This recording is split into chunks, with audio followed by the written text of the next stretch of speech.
দ্বাদশ শ্রেণীর সমস্ত ছাত্রছাত্রী বন্ধুদের জন্য আজকে ভিডিওতে আমি তোমাদের সামনে আলোচনা করব বাংলা পাঠ্য বইয়ের দ্বিতীয়তম অধ্যায় লেখিকা মহাশ্বেতা দেবীর বিরচিত ভাত গল্পটি। আজকে তার দ্বিতীয় ক্লাস বা শেষ ক্লাস। এই ক্লাসটিতে ভাত গল্পটি লাইন ধরে ধরে সম্পূর্ণ আলোচনা করব। তোমাদের কাছে অনুরোধ থাকলে ক্লাসটি তোমরা সম্পূর্ণ দেখবে এবং আমাদের চ্যানেলে নতুন হয়ে থাকলে অবশ্যই আমাদের চ্যানেলটিকে সাবস্ক্রাইব করে পাশে থেকো তোমরা সবাই। যারা এখনো পর্যন্ত প্রথমে দুটো ক্লাসটি দেখোনি তারা অবশ্যই প্রথমে দুটো ক্লাসটি দেখে আসো, তাহলে আজকের এই ক্লাসটি তোমরা ভালো করে বুঝতে পারবে। প্রথম দুটি ক্লাসের লিঙ্কটা আমি ডেসক্রিপশনে এবং কমেন্টে পিন করে দিচ্ছি। এবার গল্পের বাকি অংশটুকু তোমরা ভালো করে জেনে নাও। আবাদ থেকে আসতেছি বাবুগো। আবাদ কথার অর্থ হলো গ্রাম দেশ থেকে, অর্থাৎ গ্রাম থেকে আসছি বাবুগো। ঝড় জলে সব নাশ হয়ে গেছে। নাশ কথার অর্থ হলো ধ্বংস, অর্থাৎ ঝড় জলে সমস্ত কিছু ধ্বংস হয়ে গেছে। ঘরের মানুষও, অর্থাৎ ঘরে যে সমস্ত মানুষরা বাস করতো তারাও মারা গেছে। তাস পিটানো ছেলেগুলো অস্বস্তিতে পড়ে, অর্থাৎ তাস পিটানো ছেলেগুলো এই সমস্ত কথা শুনে একটু অস্বস্তিতে পড়ে। বয়স্ক লোকটিকে বলে, ঠিক আছে ভাই ঘুমেশ, অর্থাৎ ঠিক আছে ভাই তাহলে আপনি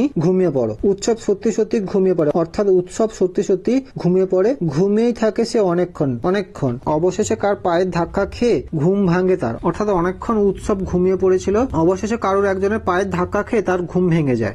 এ যে সাজবেলা গো। সাজবেলা কথার অর্থ হলো সন্ধ্যাবেলা, অর্থাৎ এখন তো সন্ধ্যাবেলা হয়ে গেছে, কিন্তু তাকে ঠেলা দিল কেন লোকটা, অর্থাৎ লোকটি তাকে ঠেলা বা ধাক্কা দিল কেন? ওঠো ওঠো কে তুমি? বাবু আমি। চুরির মতলবে পড়ে আছো? তখন লোকটি বলে, ওঠো ওঠো কে তুমি? বাবু আমি। আমি বলতে কে? তুমি কি চুরির মতলবে এখানে এসেছো?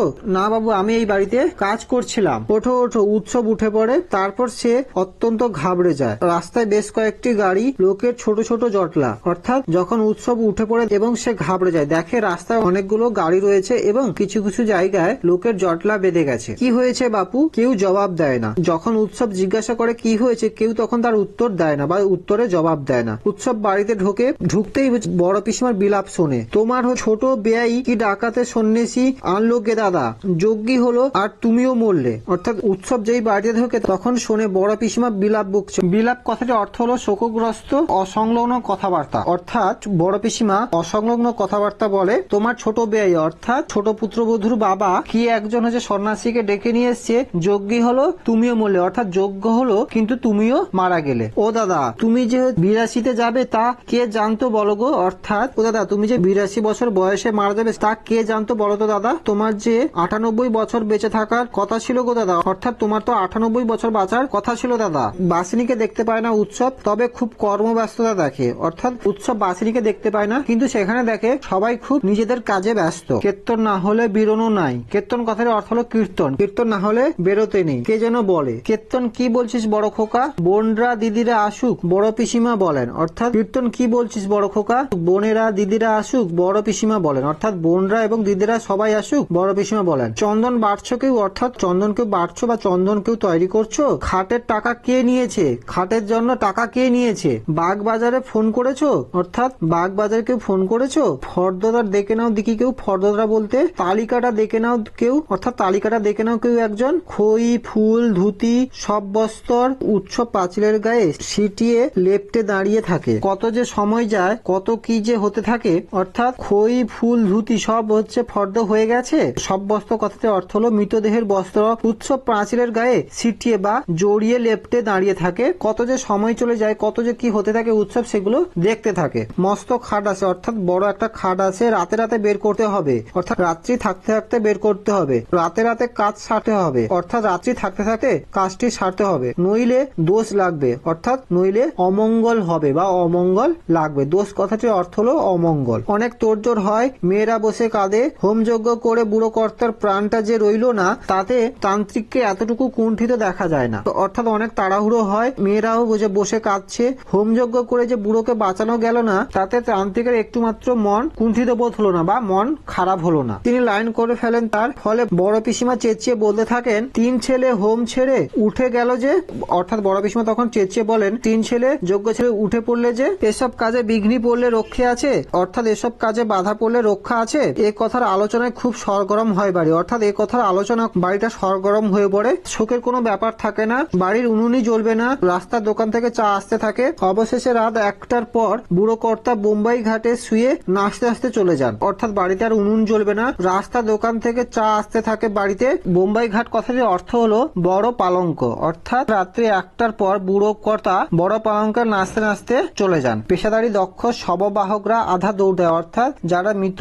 দেহকে নিয়ে যাচ্ছে তারা আধা দৌড় দেয়। ফলে কীর্তন দলও দৌড়তে থাকে, ফলে কীর্তন দলও দৌড়তে বাধ্য হয়। বড় পিসিমা বলেন, বাসিনী সর্বস্ব রান্না পথে ঢেলে দিকে যা, অর্থাৎ বড় পিসিমা তখন বলে, বাসিনী সব রান্নাগুলি পথে ফেলে দিয়ে আয়, ঘোরদোর মুক্ত কর সব, অর্থাৎ ঘর বাড়ি সমস্ত কিছু মুক্ত কর। বৌরা যাও না, বৌরাও যাও, দাঁড়িয়ে বা রইলে কেন, দাঁড়িয়ে বা থাকলে কেন। উৎসবের মাথার মধ্যে যে মেঘ চলছিল তা সরে যায়, সে বুঝতে পারে সব ভাত ওরা পথে ফেলে দিতে যাচ্ছে, অর্থাৎ উৎসবের মাথার মধ্যে যে মেঘটা জন্মেছিল সেই মেঘটা সরে যায়। সে বুঝতে পারে যে সমস্ত ভাত রান্না হয়েছে সমস্ত ভাত হচ্ছে পথে ফেলতে যাচ্ছে ওরা। বাসিনী বলে, ধর দেখি দাদা, এই যে ধরি। উৎসবের মাথায় এখন বুদ্ধি স্থির, সে জানে সে কি করবে। আমাকে দে ভারীটা, মোটা চালের ভাতের বড় ডেকচিটা নিয়ে সে বলে দূরে ফেলে দিয়ে আসি, অর্থাৎ উৎসবের মাথায় একটা নতুন বুদ্ধি স্থির হয়, সে জানে সে কি করবে এবং সে নিজেই মোটা চালের ভাতের ডেকচিটা নিয়ে বলে দূরে ফেলে দিয়ে আসি। হ্যাঁ হ্যাঁ হ্যাঁ হ্যাঁ, লয়তো পুকুরে ছেটাবে, সকালে কাকে ঠোক দেবে, বামুন বলে। বলছে হ্যাঁ হ্যাঁ তুই নিয়ে যা, না হলে কুকুর ছেটাবে, অর্থাৎ কুকুর এদিক ওদিক ছিটিয়ে দেবে, সকালে এসে কাকেরা খাবে, বামুন বলে, অর্থাৎ বামন ঠাকুর এসব কথা বলে। বেরিয়ে এসে উৎসব হন নিয়ে হাঁটতে থাকে। খানি ঘেটে সে আধা দৌড় মারে, ভাত বাদার ভাত আর হাতে এখন পথে ঢেলে দেবে, কাক করে খাবে, অর্থাৎ কিছুক্ষণ বেরিয়ে এসে উৎসব হন নিয়ে হাঁটতে থাকে। খানিকটা হেঁটে উৎসব আধা দৌড় দেয়, ভাত বাদার ভাত, এখন তার হাতে বাদার ভাত, পথে ঢেলে দেবে, কাক কুকুরে খাবে। দাদা ত্রস্ত বাসিনী প্রায় ছুটে আসে, অসুজ বাড়ির ভাত খেতে নি দাদা। ত্রস্ত কথাটির অর্থ হলো ভীত, অর্থাৎ দাদা ভীত বাসিনী ছুটে আসে। অসুজ, অসুজ কথাটির অর্থ হলো মৃতজনিত অসুচির সংস্কার, অর্থাৎ যেই বাড়িতে মারা যায় সে বাড়ি তখন হচ্ছে অসুজ হয়ে যায়, তখন সেই বাড়ির রান্না করা ভাত খাওয়া বারণ। এই কথাটা বাসিনী তার হচ্ছে দাদা উৎসবকে বলতে চায়। খেতে নি তুমি যে বামুন হয়েছো, অর্থাৎ এই কথাটা শুনে উৎসব বাসিনীকে বলে, তুমি তো দেখছি বামুন হয়ে গেছো। ও দাদা ব্যগ্রতা করি, অর্থাৎ ও দাদা তোমাকে অনুরোধ করছি। উৎসব ফিরে দাঁড়ায়, তার চোখ এখন বাদার কামটের মতো হিংস্র। কামটের কথাটির অর্থ হলো কুমিরের মতো প্রাণী, অর্থাৎ উৎসব দাঁতগুলো বের করে কুমিরের মতো হিংস্র বা নিষ্ঠুর আচরণ শুরু করে। হিংস্র কথাটির অর্থ হলো নিষ্ঠুর, ভঙ্গি কথাটির অর্থ হলো আচরণ, অর্থাৎ কুমিরের মতো দাঁত বের করে নিষ্ঠুর আচরণ করতে শুরু করে। বাসিনী থমকে দাঁড়ায়, অর্থাৎ বাসিনী তখন দাঁড়িয়ে যায়। উৎসব দৌড়াতে থাকে, প্রায় হচ্ছে এক নিঃশ্বাসে সে স্টেশনে চলে যায়, অর্থাৎ উৎসব দৌড়ে থাকে এবং সে এক নিঃশ্বাসে স্টেশনে চলে যায়। বসে ও খাবল খাবল ভাত খায়, অর্থাৎ সে বসে দ্রুত ভাত খেতে শুরু করে। ভাতে হাত ঢুকিয়ে দিতে সে স্বর্গ সুখ পায় ভাতের স্পর্শে, অর্থাৎ যেই সে ভাতে হাত ঢুকেছে সেই যেন সে ভাতের মধ্যে স্বর্গ সুখ পেয়েছে। চুনুরির মা কখনো তাকে এমন সুখ দিতে পারেনি বা এমন সুখ দিতে পারেনি। খেতে খেতে তার যে কি যে হয়, মুখ ডুবিয়ে দিয়ে খায়, অর্থাৎ ডেকচির মধ্যে সে মুখ ডুবিয়ে দিয়ে খাওয়া শুরু করে। ভাত শুধু ভাত, সেখানে শুধু ডেকচির মধ্যে শুধু ভাত ছিল, বাদার ভাত। বাদার কথাটির অর্থ হলো জল জঙ্গলে পূর্ণ নিচু জমি, সেখানকার চাষের ধানের ভাত। বাদার ভাত খেলে তবে তো সে আসল বাদাটার খোঁজ পেয়ে যাবে একদিন, অর্থাৎ বাদার ভাত খেলে তবেই তো সে একদিন খুঁজে পাবে বাদা জায়গাটি কোথায় অবস্থিত বা কোথায় রয়েছে, সে একদিন খুঁজে পাবে। আছে আর একটা বাদা আছে, আর একটা বাদা জায়গা রয়েছে, সেই বাদাটে খোঁজ নির্ঘাত পাবে উৎসব। নির্ঘাত কথাটি অর্থ হলো নিশ্চিত, অর্থাৎ সেই বাদাটার খোঁজ নিশ্চয়ই পাবে উৎসব। আরো ভাত খেয়ে নি চুন্নি রে, তুইও খা, চুন্নির মাও খা, ছোট খোকাও খা, আমার মধ্যে বসে তোরাও খা খা, এবার জল খাই জল, তারপর আরো ভাত, অর্থাৎ তারপর উৎসব বলে আরো ভাত খেয়ে নি, চুনুনি রে তুই খা, চুনুনির মা খা, ছোট খোকা তুইও ভাত খা, তোরা সবাই হচ্ছে ভাত খা, আমি এবার জল খাই, তারপর আবার ভাত খাবো। ভোরের ট্রেনেই চেপে সোজা ক্যানিং যাচ্ছে, অর্থাৎ ভোরবেলার ট্রেন ধরে সোজা ক্যানিং যাচ্ছি। ভাত পেটে পড়েছে, এখন জানছি যে ক্যানিং হয়ে দেশ ঘরে যেতে হবে, অর্থাৎ ভাত পেটে পড়েছে, এখন বুঝতে পেরেছি বা জানছি যে ক্যানিং হয়ে আমার গ্রামের বাড়ি যেতে হবে। দেশঘর বলতে গ্রামের বাড়ি। উৎসব হাঁড়িটি জাপটে কানায় মাথা ছুঁয়ে ঘুমিয়ে পড়ে, অর্থাৎ উৎসব সেই হাঁড়িটি